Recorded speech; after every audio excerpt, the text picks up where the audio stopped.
Општината Поручен, кога ја затекнав, должеше 18 милиони евра. Со помош на поддршката финансиска од владата скративме еден значителен дел од долгот на општината. Оно што дополнително го направивме е што тука почнавме сериозно домакински да работиме, односно продадовме 3 возила кои што беа непотребни, а беа во возниот парк на општината. Едното од нив прилично луксузна Audi Q7 джип. За сметка на тие набавивме комунално возило кое што користи за потребите на општината. Се скрати бројот на вработените кои што си работеле вредно, честно и квалитетно, без разлика на етничка припадност или политичка определба си останаа нормално да си работат, но имаше и луѓе кои што биле политички и партиски вработени, а кои што при тоа не работеле.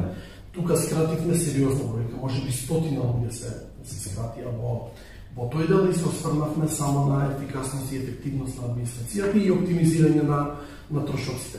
Она што целосно го скративме се прославите за денот на општината, прослави за различни патронати кај што се трошеле многу пари на кетеринг, многу пари на јадење, на пиење, се трошеле многу пари на само еден спортски клуб кој што добил огромна сума за сметка на сите останати. Пред близу 2 недели во тек на изборниот процес го потпишав договорот финален со Светска банка и со канцеларијата тука на вице-премиерот преку кој што води проектот, договорот за изградба на адреналинскиот парк.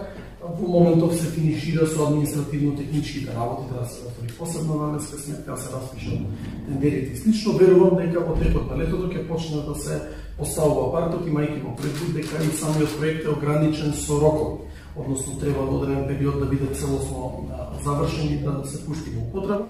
Мислам дека имајќи ги во предвид временските услови, генерално треба до крајот на годината да биде завршен. Но сепак во договорот постојат и одредени можности за отстапки од роковите поради временските прилики или неприлики. Запознаен сум целосно со проблемот. Мојот став и во предизборието, мојот став и сега е дека паркингот треба да биде бесплатен. Меѓутоа, од друга страна, не секогаш градоначалникот е 100% во право. До мене стигна повеќе од 300 подписи од 300 станари. Значи, зборуваме за 300 стамбени единици. Кога ќе помножиме со бројот на жители кои што живеат во тие стани, можеби ќе дојдеме до 1000 луѓе кои што бараат да се воведе некакво регулирано паркирање. Дали ќе биде тоа со резиденцијални налекници, дали ќе биде тоа зонски паркинг кој што ќе биде бесплатен или многу поволен за граѓаните, тоа не е дефинирано.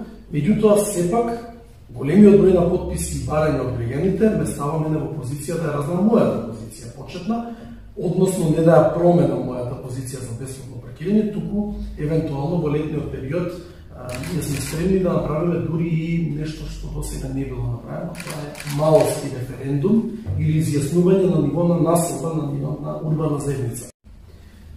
Во делот Тафтали Ж1, ке училиштата Јана Московински, Нова основното и средното, Јахја Кемал основното и средното, Подоле Малко и градинката Мајски цвет, се ствара наистина голема гужва, бидејќи има 4 институции кои што се наоѓаат на многу мал простор.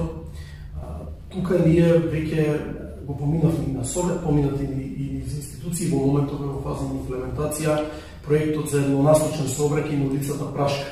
Таа е една од најпроблематичните сообраќајници, бидејќи е преоптеретена и од новите градби кои што се случија во минатото, но и од гимназијата и основното училиште Нова. Таму со донација на Нова се направи еднонасочен систем на сообраќај, се воведе зона 30, каде е дозволено максимум 30 км/ч да се вози и се поставува нова хоризонтална вертикална сигнализација и нови лежачки полицајци.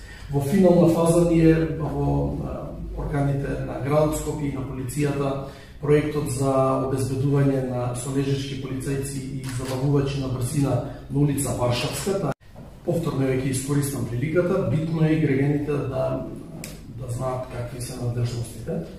Во делот на подигање на комунален отпад, тоа се контейнери и канти се ѓубре, задолжение по закон си има комунална хигиена јавно предпријатие на градот Скопје. Скративме во делот на администрација сериозно, но работивме околу 25 нови хигиеничари кои што се грижат за хигиената во општината. Им воведовме и дежурства во недела, а саботата го направивме работен ден за хигиеничарите и службите кои што чистат. Инспекциите ни се почесто на терен, правиме и големи акции, правиме на голема екоакција со волонтери, се приклучија многу граѓани, многу фирми, многу институции. И изчистивме децениската депонија покрај киот на Вардар, продолжуваме и со останатите депонии кои се таложени 20, 30, 40 години на киот на Вардар. Но оно што е битно во оваа прилика да се каже е дека и во летниот период планираме да набавиме, се надевам дека процедурата ќе ја завршиме во летниот период, за од есен веќе да имаме и цистерна за миење на улиците, што општината никогаш ја немала, ќе биде прв пат да ја има, но и веќе работиме и сме во финална фаза на промена на систематизацијата на општината. Со тоа, во летниот период, ќе добиеме 20 нови комунални инспектори. Со Министерството за труд и социјална политика добивме грант за надградба на капацитети на 2 градинки, тоа ќе биде градинката во Карпош 1 Распејана младост и градинката во Карпош 3 Орци Николов. Летово ќе работиме на реконструкција на повеќе школи и градинки, сега го утврдуваме приоритетот како ќе одат за се вклопат во средствата, најверојатно една од градинките која што прва ќе се реконструира ќе биде Мајски цвет во урбаната заедница Владо Тасевски на улица Римска, ќе биде градинката во Влае, која што се наоѓа во Влае 1, таа е на Пролет, клонот на градинката Пролет. Ќе отвораме свечено првата градинка која што е изградена од темел во Бардовци, градинката ќе се вика Јасмин, таа ќе се отвара многу скоро. Дефинитивно, покрај сите работи што ги правиме, сите работи што ги планираме да ги правиме, има тендери распишани или проектите се во фаза на изработка или на апликација, покрај се друго, јас лично нема да се свирам и не би бил задоволен се додека не ја завршиме приказната со спортскиот центар Партизан. Тоа лично на мене и лично на многу голем број карпошани кои што растеле во тој спортско-рекреативен објект не значи, така да имаме голем број на проекти кои што се работат, но пак ќе кажам, ако треба да избројам, картичката ми е на вистина гордост, паркот кој што го почнуваме со адреналинскиот парк и потоа со рекреативната зона ми е на вистина гордост, но нема да се смирам додека не успееме